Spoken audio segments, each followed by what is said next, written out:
नमस्कार, मी प्रियांका पाटील। आपण पाहत आहात राष्ट्रीय लोकराज्य न्यूज, निर्भीड बातम्यांचे व्यासपीठ। आज आपण दिवसभरामध्ये घडणाऱ्या घडामोडींवर नजर टाकूया। चला पाहुणं, आपल्याला जायचंय। पण कुठे जायचंय? टाकळी ढोकेश्वरच्या हॉटेल वैष्णवी मध्ये जायचंय। म्हणतात तिथे खूप छान जेवण मिळतं। चला तर मग जाऊया। पारनेर तालुक्यातील टाकळी ढोकेश्वर येथील सुप्रसिद्ध हॉटेल म्हणजे वैष्णवी हॉटेल। या हॉटेलची चवच लई न्यारी। पाहुणं, एकदा या, हॉटेलची चवच लई न्यारी। अस्सल मांसाहारी प्रेमींच्या जिभेचे चोचले आता पूर्ण होणार, ते फक्त हॉटेल वैष्णवी मध्ये। या ठिकाणी सर्व प्रकारच्या पार्टीच्या ऑर्डर स्वीकारल्या जातील। प्रोप्रायटर संतोष रंगनाथ ठाणगे।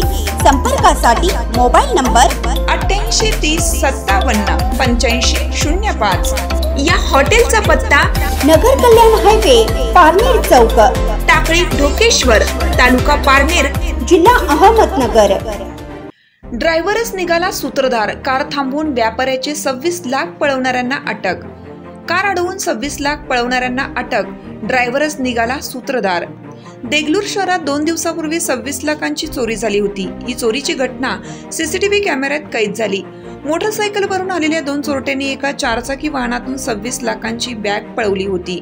चोरीची ही घटना सीसीटीव्ही कॅमेऱ्यात कैद झाली होती। 2 दिवसात पोलिसांनी छडा लावून त्यांना अटक करून 26 लाख रुपये जप्त केले।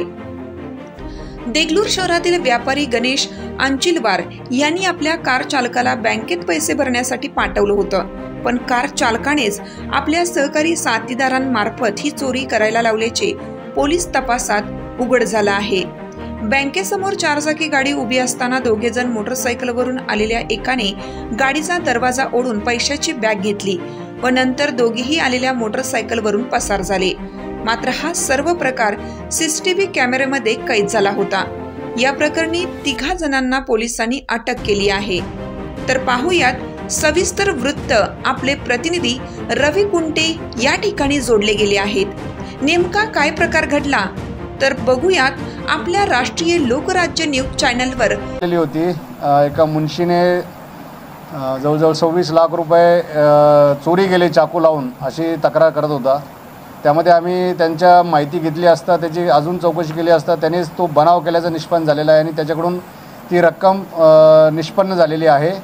यामध्ये त्याने स्वतःच्या मित्रांना आणि जवळच्या व्यक्तींना तू मला चाकू लावून पैसे घेऊन जा, मी माझ्या मालकाला तसं सांगतो, असा बनाव रचला आणि तक्रार द्यायला आलेला होता। परंतु थोडं संशयित वाटल्याने आम्ही त्याची अधिक चौकशी केली आणि आज ते रिकव्हरी करून गुन्हा दाखल। प्रतिनिधी रवी कुंटेसह ब्युरो रिपोर्ट, नांदेड। ताज्या बातम्यांसाठी आणि अपडेट्ससाठी राष्ट्रीय लोकराज्य न्यूज चॅनलला सबस्क्राईब करा, तसेच लाईक आणि शेअरही करा।